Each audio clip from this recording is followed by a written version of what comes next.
Yellow flag flying from the barge now. The yellow flag is used, of course, as a caution flag when the racing is underway, but prior to the 1-minute gun, that is the flag that indicates that we're inside the 5-minute period.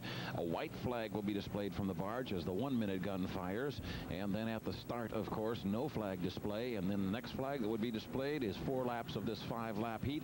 After 4, they get the green, and after 5, they get the checker. And, of course, if a red shows up, there's trouble on the course. Everybody goes home under subdued power. Those are the simple capsule rules and the flags that we'll be seeing from this scaffold, this barge, if you will. They still call it the barge. We'll call it the barge. Why not? They've always called it the barge and hasn't floated in years. Tell the folks about the black flag, because we had that incident last week. The black flag is an indication that a driver has been disqualified from competition. And if the black flies from the tower, the official tower, the driver is to proceed back to the pit area. We had a black flag displayed last week in the Tri-Cities, and it was ignored.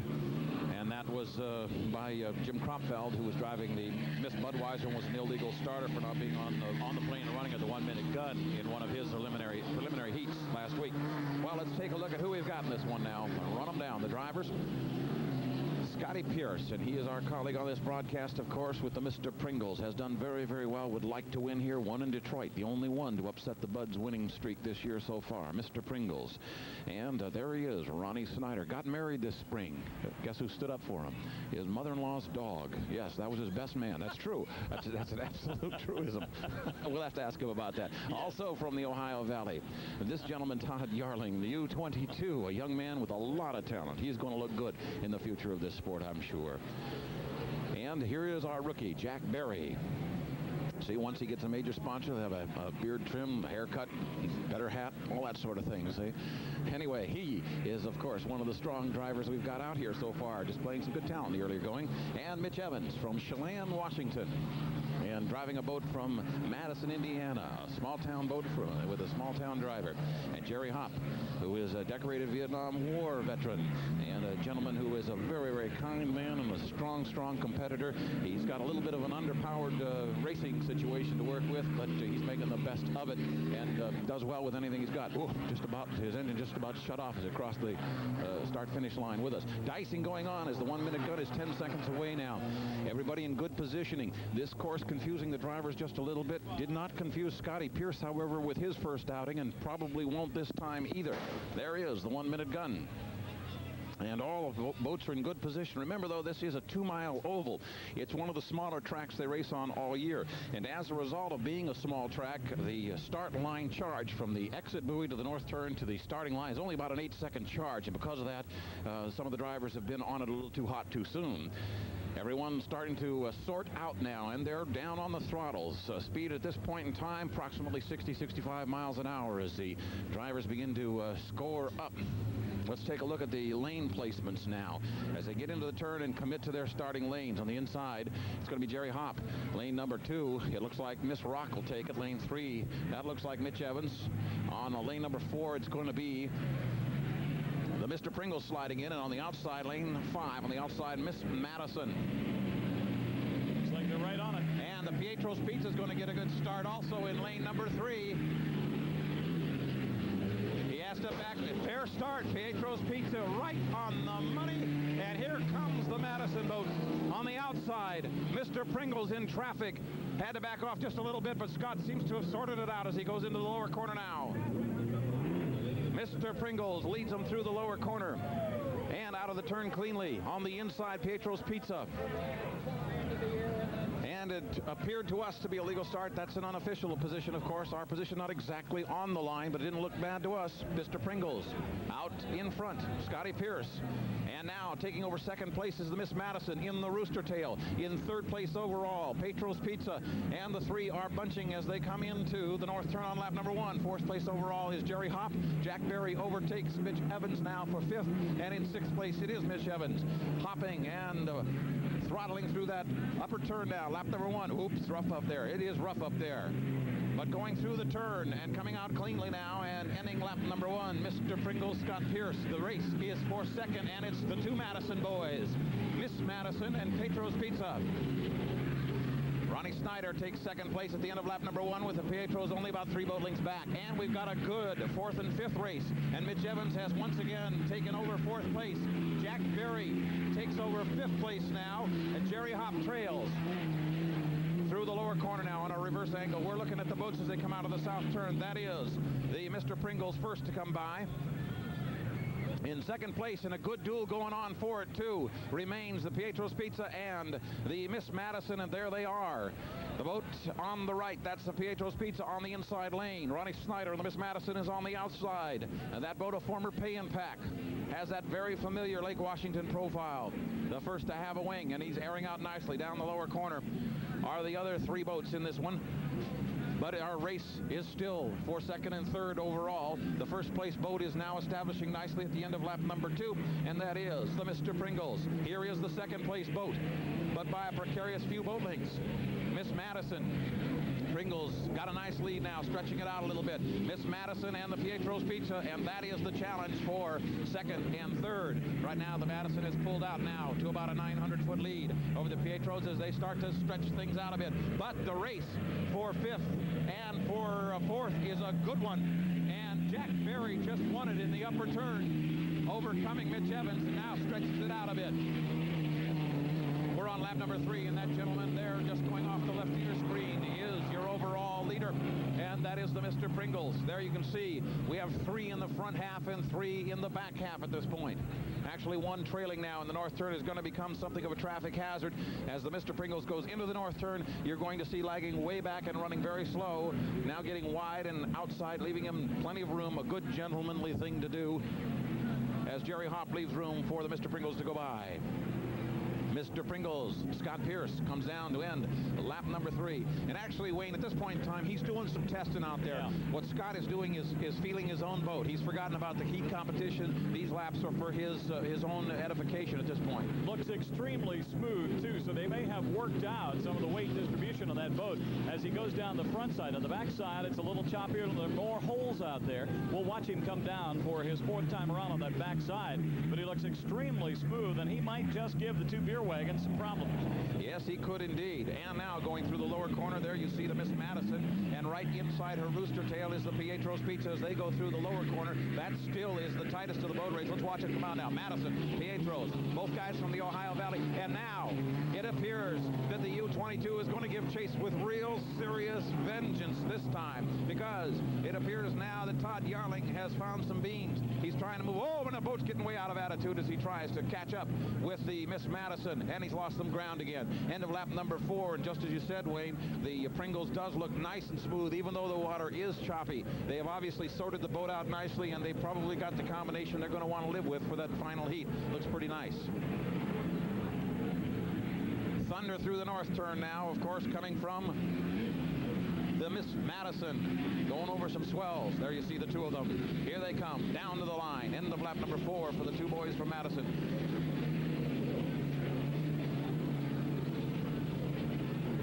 Actual distance of about 400 or 500 feet now between those 2 boats. Now let's see what happens on this last lap, whether or not Todd Yarling can make up the distance. He gave chase in the last straightaway, but was unable to finish the job because the boat got badly out of attitude. In 4th place overall is the KISW Miss Rockin. In 5th, it is Mitch Evans. In 6th and lagging way back, it is the Jackpot. All right. Coming down to get a checkered flag now at the apex of the north turn. Going to come out wide, stay out of traffic, stay out of trouble. Scotty Pierce driving the Mr. Pringles, going to pick up 400 more points. And he comes down to get the checkered flag as the green is replaced by the checker on the barge so that the Pringles can get the checker. The green goes out for Mitch Evans. Second and third, the battle is still on through the north turn. And look at this. You're going to see the U-22, Pietro's Pizza, pull it off in the end. Nice driving job. Whoa, and he hops pretty badly as he goes across the finish line. But Todd Yarling finally got the measure of the Miss Madison and was able to pull off a second place position. at the checker. It really looked like Todd Yarling had just really been sitting back there watching Ron Snyder and the Miss Madison, knowing that he had enough boat. And as they came around pins 3 and 4 into the last lap, he took him. Yes, he did. A couple of times in the earlier laps, he tried to get him on the back chute and win there, which is a good, strong nor'easter right at the moment. Was just a little too much, and the boat got out of attitude. He couldn't seem to take the measure, but then he had the opportunity to do so and was able to pull it off. Now, we may possibly have a jumping of the gun. The indication now from the barge is that the checker is out for the KISW, but both the Madison and the Pietros still appear to be in a racing attitude. I'm not sure what happened there. I thought we had a perfectly clean start. From my vantage point, we might not have. Pietros was over there pretty quick.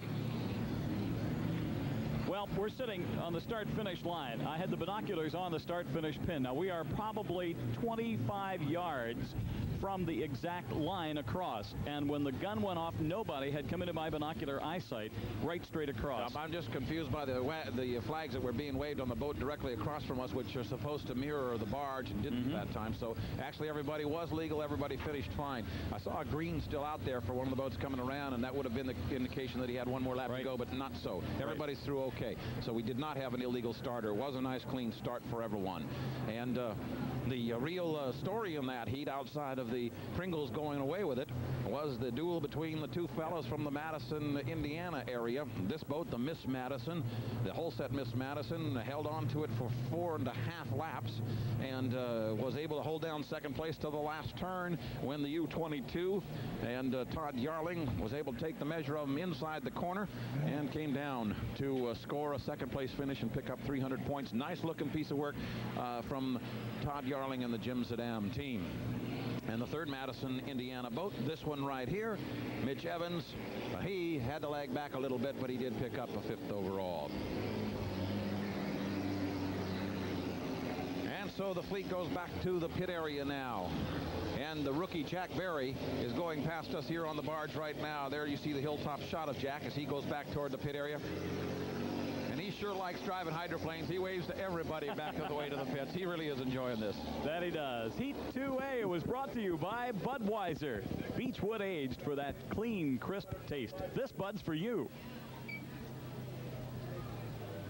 Seafair acknowledges Shucks and Valvoline Motor Oil for their joint sponsorship of Heat 2A.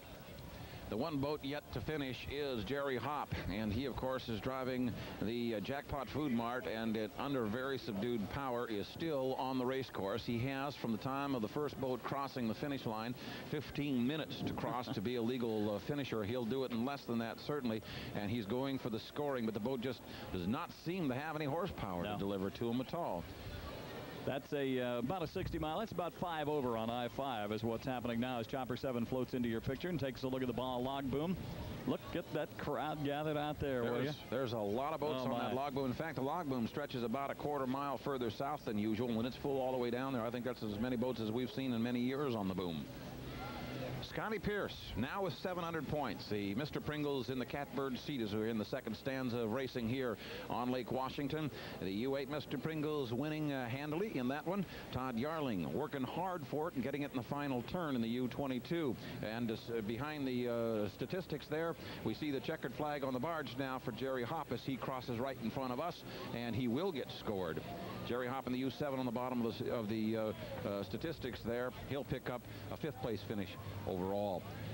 Ron Snyder was the guy who gave up the second place slot to Todd Yarling. The U6 Miss Madison had to settle for 225 points in it. Jack Berry gets another 169. Mitch Evans on 127. And the final guy in at 95 points is Jerry Hopp. And for him, just finishing is what it's all about, and he has done it. Now, it sets up an interesting situation. Mr. Pringles in the final. Scotty Pierce with 700 points. But wait a minute. The Pietro's Pizza Boat did not finish in that first heat, so picks up 300. Maybe, maybe not. The Miss Madison did not finish, picks up 225. Now, you're adding that, of course, when you go in with the Miller American already with 400. You go in with the Bud already 400. The Oboy Oberto already 300. So we're going to have a tight spot for the number 5 and 6 spots when we come to the championship. That's right. Looking at your cumulative points, the only one that's for sure in there now is the Pringles, and we'll have to get into the mathematics of it depending upon what attrition factors we may find in this next go-around, and that will make the determination. And in the next one, of course, we bring out 2 more turbines. The 2 beer boats will go head-to-head, the Miller and the Bud. They've not been drawn together, by the way, very often, except in final heats most of the season so far. So this will be one the fans will be looking forward to. And count in the Frank Kenny Toyota, because if he does have the boat sorted out a little bit more, Milner Irvin is going to have lots of possibilities out there as well. If the rough water affects the turbines, as he said. Ron? Thank you very much. Scotty Pierce, a nice, easy victory for you in this one. Well, it was easy, Ron, but we needed to learn some things. We needed to learn if the boat was going to stay down, and the boat will stay down for the final, and go in and unleash the power under the Pringles hood there, and I think we'll get in this boat race. Most of the speed took place as you came into the dock. One of your new guys, Tommy Anderson, got on board, and tell us what happened. Well, Tom's not a very good swimmer, evidently. Actually, it's my fault. I came around these, they got these yachts out here, and you can't see the docks, and I came in a little bit hot, but that's okay. We got the victory, and the guy needed to swim anyway. What the heck? All right, he fell off the boat. He's okay. Yeah. So now what's the strategy? You feel confident, and you feel you can challenge Chip and Jim? Well, I definitely think we're going to run with them. They aren't going to run away and hide from us. The water, as I predicted, is very, very bad, and no one's going to be able to go over 123 or 4 mile an hour laps in this stuff unless they're just plumb crazy. And if they're that crazy, they can have it. All right, Scotty Pierce, the winner of Heat 2A.